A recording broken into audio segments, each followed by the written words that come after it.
Here's a paradox that would have amused Tocqueville. We live in an age of unprecedented access to information, yet our capacity for genuine political thinking has never been more impoverished. Citizens in the world's most advanced democracies increasingly behave like consumers in an ideological marketplace, choosing prepackaged belief systems rather than engaging in the difficult work of independent analysis. This intellectual laziness isn't merely a personal failing, it represents a fundamental threat to the democratic experiment itself. For democracy depends not just on the right to vote, but on citizens capable of thinking critically about the choices before them. When we abandon this responsibility, we invite the very tyrannies that democratic institutions were designed to prevent. Through decades of observing how free societies can undermine themselves from within, I've witnessed this erosion of democratic thinking accelerate dramatically. The symptoms are everywhere: citizens who demand simple answers to complex questions, voters who treat politics as entertainment rather than governance, and public debates that prioritize emotional satisfaction over practical solutions. The question isn't whether we have enough democracy, but whether we still possess the intellectual virtues that make democracy possible. What we're confronting isn't the failure of democratic institutions, but something more troubling: the failure of democratic character itself. Chapter 1: The Seduction of Simplicity. The most dangerous enemy of democratic thinking isn't authoritarianism, it's the human preference for cognitive ease over intellectual effort. Watch how political discourse unfolds in contemporary America, and you'll observe a systematic flight from complexity toward the comforting certainties of ideological thinking. Citizens increasingly demand that political reality conform to simple narratives: good versus evil, progress versus reaction, us versus them. This represents a profound betrayal of the democratic spirit, which assumes that ordinary people can grapple with ambiguity and make reasoned judgments about competing claims. Yet everywhere I observe the opposite tendency: a desperate hunger for intellectual shortcuts that spare us the burden of genuine analysis. During my years witnessing the Cold War's ideological battles, I learned to recognize this pattern. When faced with complicated realities, people retreat into simplified worldviews that offer the illusion of understanding without demanding the effort of actual thought. The result is a form of democratic participation that resembles religious devotion more than civic engagement. People don't examine policies, they declare allegiance to tribes. They don't weigh evidence, they seek confirmation of existing beliefs. This intellectual laziness manifests in predictable ways across the political spectrum. Consider how citizens approach economic policy, one of the most complex areas of governance. Rather than grappling with trade-offs between growth and equality, efficiency and security, immediate benefits and long-term consequences, voters gravitate toward magical thinking. Some believe that all problems can be solved through market forces, others that government intervention is always the answer.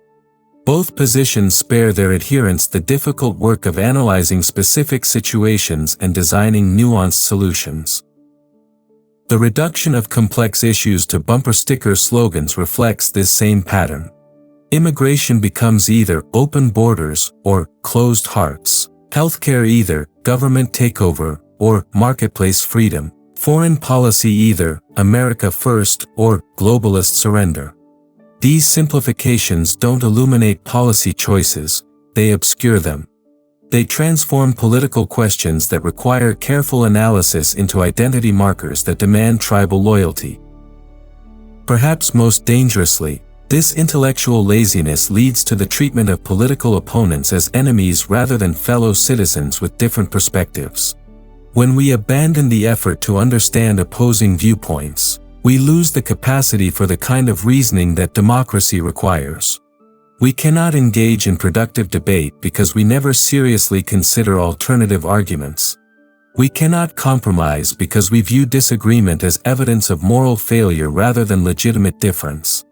We cannot govern effectively because we lack accurate information about social reality.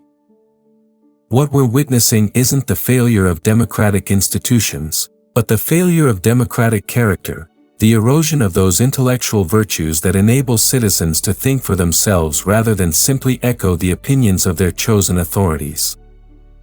Chapter 2: The Ideology Industry and its Customers. Modern democratic societies have developed what I call an ideology industry, a vast apparatus of media organizations, political parties, advocacy groups, and academic institutions dedicated to producing ready-made worldviews for mass consumption. Like any industry, it responds to consumer demand, and what citizens demand above all is simplicity, certainty, and moral superiority. The ideology industry obliges by offering comprehensive packages of beliefs that spare individuals the effort of thinking through issues independently. This system operates with remarkable efficiency. Citizens select their preferred news sources not based on journalistic quality, but on ideological comfort. They follow social media accounts that reinforce rather than challenge their existing beliefs. They join political movements not after careful examination of policy positions, but because membership provides social identity and moral validation. They adopt positions on complex issues, immigration, healthcare, foreign policy, climate change, not through independent analysis, but through tribal affiliation. The psychological appeal of this arrangement is obvious. Belonging to an ideological tribe provides not just political orientation but existential meaning. It answers fundamental questions about identity, purpose, and moral standing without requiring the painful work of independent thought. The ideology industry understands this need and caters to it by offering products that combine political analysis with psychological comfort, factual claims with emotional satisfaction, policy positions with tribal identity. Consider how this manifests in practice. Progressive ideology offers its consumers the satisfaction of being on the right side of history, fighting against oppression and injustice. Conservative ideology provides the comfort of defending traditional values against cultural decay and moral relativism. Libertarian ideology appeals to those who want to feel intellectually superior to both progressives and conservatives by embracing pure principles rather than messy compromises. Each package comes complete with heroes and villains, noble causes and existential threats, simple explanations and moral certainties. The tragedy is that this system operates with the consent of the governed. People choose intellectual servitude because it's easier than intellectual freedom. They prefer having their thinking done for them by trusted authorities rather than engaging in the difficult work of independent analysis. They would rather feel right than think clearly, rather belong to a righteous cause than grapple with ambiguous realities. This represents a fundamental perversion of democratic citizenship, which requires the capacity to hold competing ideas in tension and make judgments based on evidence rather than identity. The ideology industry profits from this intellectual laziness, offering citizens the illusion of being well-informed while actually making them more ignorant. Instead of developing the analytical skills necessary for democratic participation, citizens become consumers of political entertainment, seeking emotional satisfaction rather than understanding. The consequences extend far beyond individual ignorance. When large numbers of citizens outsource their political thinking to ideological authorities, democratic debate becomes impossible.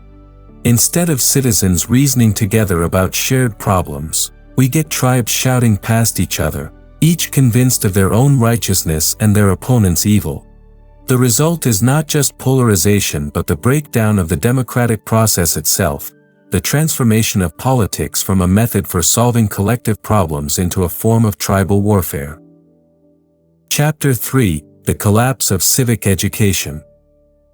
Examine the educational preparation that American citizens receive for democratic participation, and you'll discover a system that produces graduates who can recite democratic slogans but cannot engage in democratic thinking. Modern civic education focuses on rights and procedures while neglecting the intellectual disciplines that make democratic citizenship possible. Students learn about the mechanics of voting but not the art of political judgment. They memorize constitutional principles but never develop the capacity for independent analysis that those principles assume. This educational failure reflects a deeper confusion about democracy's requirements. Educators seem to believe that democratic citizenship is simply a matter of good intentions and civic enthusiasm. They teach students that democracy is about having your voice heard and making a difference. But they don't teach the analytical skills necessary to determine what voices are worth hearing or what differences are worth making. The result is a form of civic education that produces passionate but ignorant citizens, people who care deeply about political issues but lack the intellectual tools to think clearly about them. Consider how students typically encounter political questions in their education. Social studies classes present historical events as moral dramas with clear heroes and villains rather than as complex situations requiring careful analysis. Current events discussions focus on students' feelings about issues rather than their understanding of policy trade-offs. Civic engagement projects emphasize activism over analysis, encouraging students to advocate for causes before they've learned to evaluate them critically. This approach reflects several dangerous assumptions about democratic citizenship. First, it assumes that good intentions are sufficient for good policy, that caring about problems is the same as understanding how to solve them. Second, it treats political questions as matters of personal preference rather than objective analysis, as if choosing political positions were like choosing flavors of ice cream. Third, it conflates democratic participation with emotional expression, encouraging students to value passion over reason, conviction over evidence. The consequences become evident when these students enter adult political life. They express strong opinions about economic policy without understanding basic economic principles. They advocate for foreign interventions without grasping historical precedents or geopolitical complexities. They support social programs without examining their actual effects or considering their opportunity costs. They approach political questions with moral fervor but analytical poverty. This isn't the fault of individual students, it's the predictable result of an educational system that values self-esteem over intellectual rigor, emotional expression over analytical clarity, and political activism over political understanding. When educators prioritize making students feel good about their political participation over teaching them to think clearly about political questions, they produce citizens who are simultaneously passionate and ignorant, committed and unreflective. The irony is that this approach undermines the very democratic values it claims to serve. Democracy depends on citizens capable of reasoning together about shared problems. But our educational system produces people who mistake shouting for deliberation, feeling for thinking, and activism for citizenship. Instead of preparing young people for the intellectual demands of democratic participation, we're sending them into political life armed with good intentions but lacking the analytical tools necessary to make those intentions effective.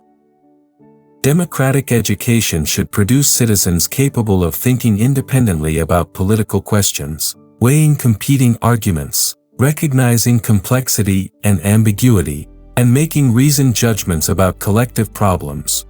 Instead, we've created a system that produces ideological consumers who mistake passion for wisdom and conviction for knowledge. Chapter 4: The Comfort of Confirmation Bias. Perhaps the most insidious aspect of intellectual laziness in democratic societies is the systematic avoidance of disconfirming evidence. Citizens construct elaborate information ecosystems designed to reinforce existing beliefs while filtering out challenging perspectives. This represents a profound betrayal of the democratic ideal, which assumes that citizens will expose themselves to diverse viewpoints and adjust their opinions based on new evidence. Instead, we observe the opposite. People seek information that confirms their prejudices and avoid sources that might complicate their worldview. Technology has accelerated this trend by making it easier than ever to customize one's information diet. Social media algorithms ensure that citizens see primarily content that aligns with their existing preferences, creating what researchers call filter bubbles and echo chambers. News organizations, responding to market pressures, cater to ideological niches rather than pursuing journalistic truth. Political parties offer membership in exclusive communities of the like-minded rather than platforms for democratic debate. The result is a fragmented information landscape where citizens inhabit separate realities, each convinced of their own righteousness and their opponent's delusion. The psychological appeal of this system is obvious. Confirmation bias provides the comfortable illusion of being right without the effort of being thoughtful. It's easier to read sources that validate our existing beliefs than to grapple with evidence that challenges them. It's more pleasant to engage with people who share our worldview than to debate with those who question it. It's more satisfying to consume information that makes us feel smart and virtuous than to confront facts that complicate our understanding. But the democratic consequences are catastrophic. When citizens systematically avoid exposure to opposing viewpoints, they lose the capacity for the kind of reasoning that democracy requires. They cannot understand their political opponents because they never seriously engage with opposing arguments. They view disagreement not as evidence of complexity but as proof of moral failure. They approach political questions with closed minds rather than open inquiry. This problem manifests across the political spectrum. Progressive citizens consume media that portrays conservatives as bigoted, ignorant, and selfish, while systematically avoiding sources that might present conservative arguments in their strongest form. Conservative citizens immerse themselves in content that depicts progressives as naive, elitist, and anti-American, while refusing to engage seriously with progressive concerns about inequality or social justice. Libertarian citizens read material that confirms their faith in market solutions while avoiding evidence about market failures or collective action problems. The result is not just polarization but epistemic closure, the inability to learn from experience because experience is filtered through ideological lenses that distort rather than clarify. Citizens become incapable of updating their beliefs in response to new evidence because they never encounter evidence that challenges their existing beliefs. They lose the capacity for surprise, for having their minds changed, for discovering that reality is more complex than their ideologies suggest. This epistemic closure makes democratic compromise virtually impossible. How can citizens find common ground when they can't even agree on basic facts? How can they negotiate solutions to shared problems when they inhabit different versions of reality? How can they govern together when they view each other not as fellow citizens with different perspectives but as enemies armed with dangerous delusions? The tragedy is that this intellectual isolation is largely self-imposed. Citizens choose to insulate themselves from challenging perspectives because such exposure is psychologically uncomfortable. They prefer the certainty of ideological echo chambers to the uncertainty of genuine inquiry. They would rather feel right than risk being wrong, rather maintain their existing beliefs than discover new truths. Chapter 5: The Therapeutic Turn in Politics. Observe contemporary political discourse, and you'll notice a curious phenomenon: the transformation of political debate into a form of group therapy. Citizens increasingly approach politics not as a realm for reasoned deliberation about public policy, but as a venue for emotional expression and psychological validation. Political positions become extensions of personal identity rather than judgments about effective governance. This therapeutic approach to politics represents another manifestation of intellectual laziness, the substitution of feeling for thinking, emotional authenticity for analytical rigor. Instead of asking whether a policy will achieve its stated objectives, citizens ask whether supporting it makes them feel virtuous. Instead of examining evidence about social problems, they focus on whether proposed solutions align with their self-image. Instead of engaging in the difficult work of compromise and coalition building, they seek the emotional satisfaction of moral purity. Politics becomes a form of identity expression rather than collective problem solving. This therapeutic turn manifests in several characteristic ways. First, political discourse increasingly resembles emotional testimony rather than rational argument. Citizens share personal stories and express their feelings about issues rather than analyzing policy proposals or examining empirical evidence.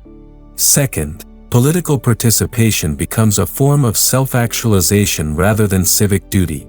People engage in politics to feel good about themselves rather than to solve collective problems. Third, political disagreement is treated as psychological pathology rather than legitimate difference. Those who hold opposing views are seen as suffering from false consciousness, moral blindness, or emotional dysfunction. The consequences for democratic governance are severe. When politics becomes therapy, citizens lose interest in the practical questions that democratic governments must address. How do we design effective institutions? What are the trade-offs involved in different policy choices? How do we balance competing values and interests? How do we manage unintended consequences and adjust course when policies fail? These mundane but crucial questions require analytical thinking rather than emotional expression, empirical investigation rather than moral posturing. Consider how this therapeutic approach undermines policy evaluation. Instead of asking whether programs achieve their intended goals, citizens focus on whether they embody the right values. Instead of examining costs and benefits, they emphasize good intentions and moral commitments. Instead of learning from policy failures, they interpret such failures as evidence of insufficient virtue rather than flawed design. The result is a political culture that prioritizes symbolic gestures over practical results, moral satisfaction over effective governance. This therapeutic turn also makes democratic compromise nearly impossible. When political positions become expressions of personal identity, disagreement feels like personal attack. When policy preferences reflect psychological needs rather than practical judgments, negotiation becomes a form of self-betrayal. When political engagement serves therapeutic rather than civic purposes, citizens become invested in maintaining their moral purity rather than finding workable solutions to shared problems. The irony is that this therapeutic approach to politics actually undermines the psychological benefits it promises. When citizens treat politics as a form of therapy, they become frustrated when political reality fails to provide the emotional satisfaction they seek. They discover that government cannot solve the existential problems that motivate their political engagement. They find that political activism, however personally meaningful, often fails to produce the social changes they desire. The result is chronic disillusionment and cynicism rather than the psychological healing they sought. Moreover, the therapeutic turn corrupts the political process itself. When politicians are expected to serve as therapists rather than governors, they focus on providing emotional comfort rather than effective leadership. They craft messages designed to make supporters feel good rather than policies designed to solve problems. They avoid difficult truths that might cause psychological discomfort even when such truths are necessary for effective governance.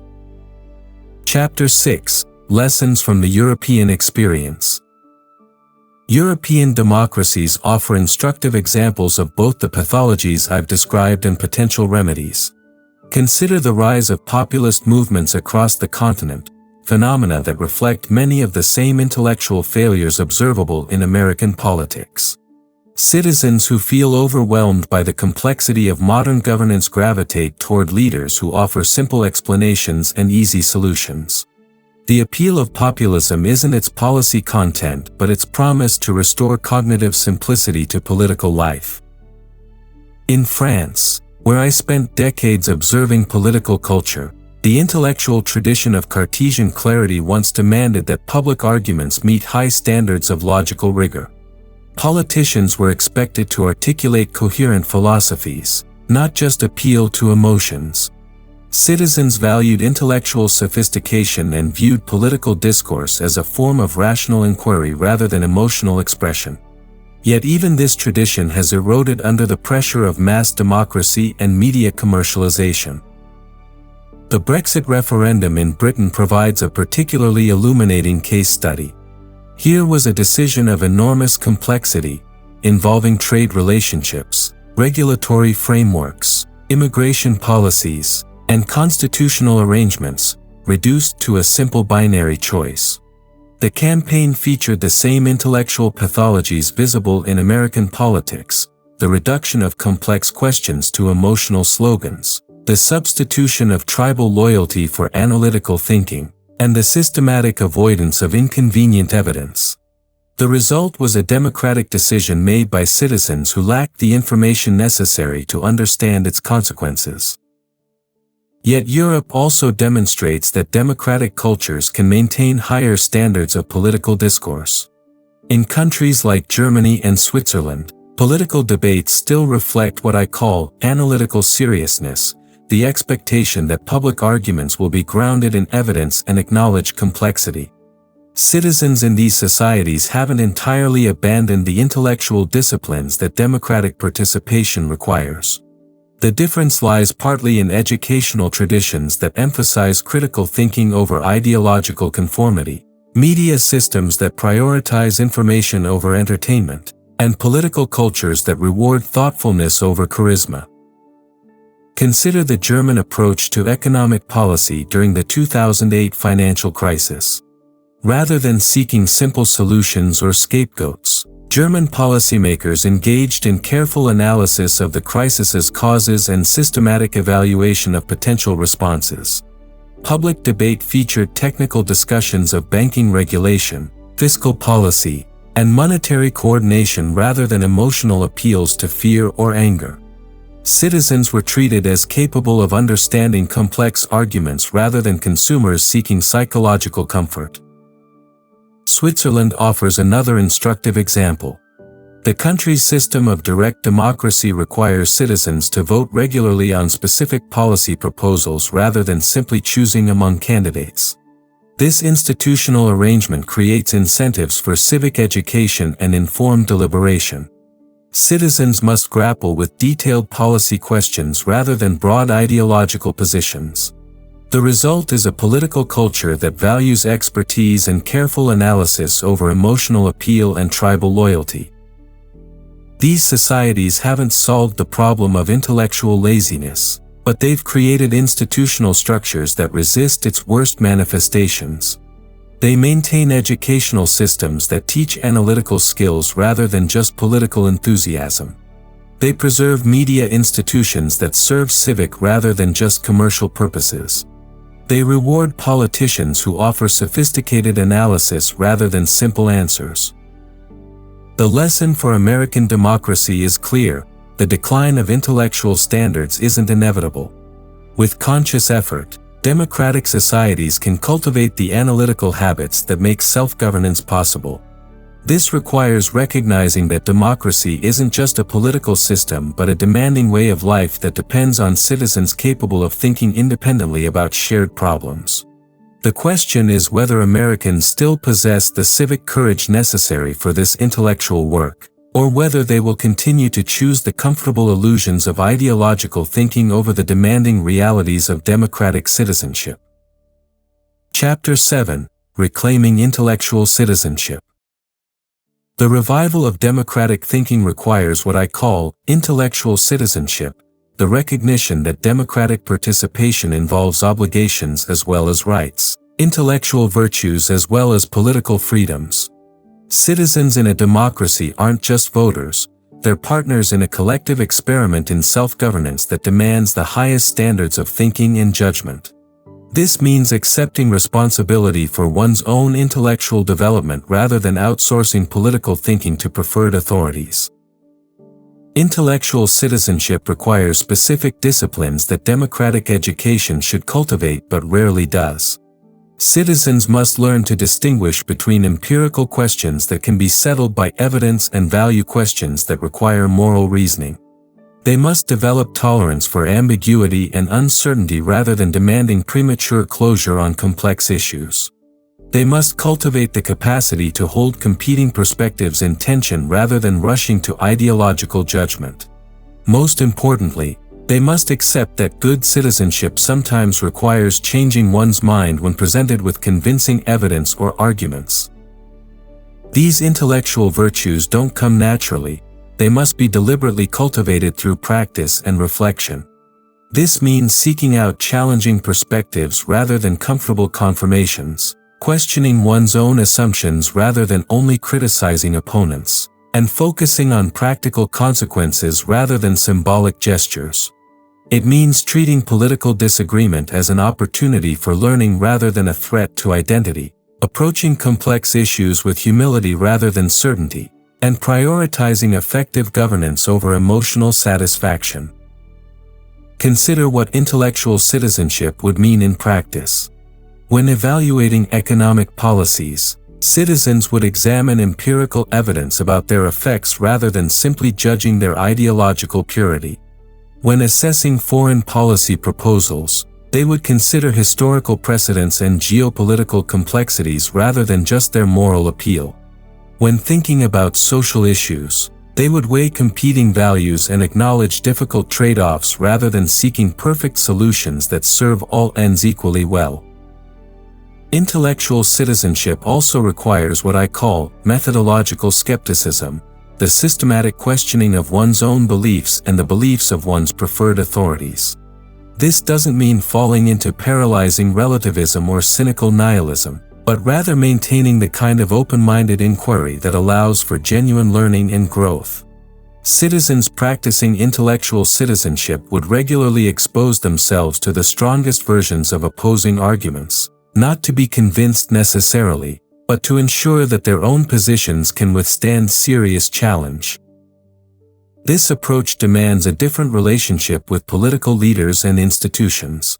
Instead of seeking authorities who confirm existing beliefs, intellectual citizens would value leaders who help them think more clearly about complex problems. Instead of joining movements that provide psychological comfort, they would participate in organizations that promote serious policy analysis. Instead of consuming media that reinforces tribal loyalties, they would seek sources that challenge them to think more rigorously about public questions. The practical benefits of intellectual citizenship extend beyond individual enlightenment to collective problem solving.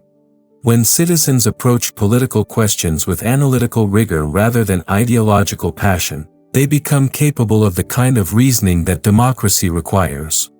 They can engage in productive debate because they understand opposing arguments. They can support effective compromises because they recognize the legitimacy of competing interests. They can evaluate policy results because they base their judgments on evidence rather than ideology. Perhaps most importantly, intellectual citizenship creates the possibility for genuine democratic accountability. When citizens possess the analytical tools necessary to evaluate government performance, politicians must actually govern rather than simply perform. When voters can distinguish between effective and ineffective policies, electoral competition produces better governance rather than just better theater. When public debate focuses on practical results rather than symbolic gestures, democracy becomes a method for solving collective problems rather than just expressing collective emotions. The goal isn't to eliminate passionate engagement from democratic life, but to ensure that passion is guided by reason rather than substituting for it. Democratic societies need citizens who care deeply about public questions while thinking clearly about practical solutions. They need people who are committed to democratic values but not imprisoned by democratic ideologies, who love their country but retain the critical distance necessary to improve it.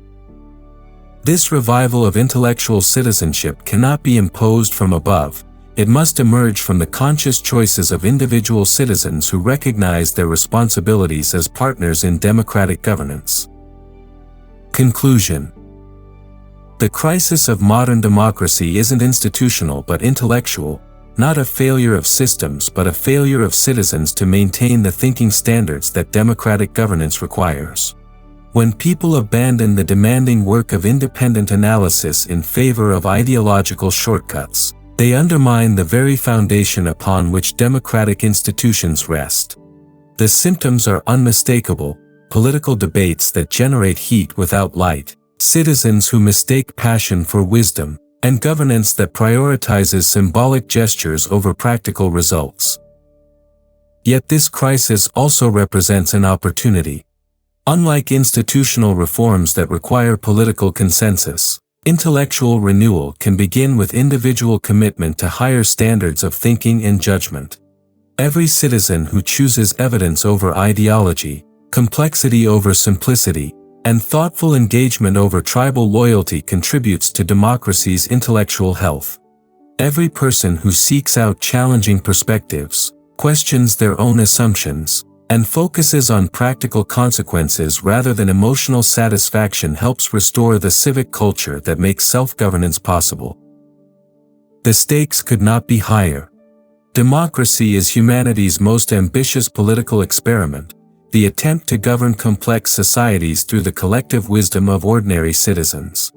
This experiment succeeds only when those citizens possess the intellectual virtues necessary for the task, the capacity for independent thought, the willingness to engage with complexity, and the courage to change their minds when evidence demands it.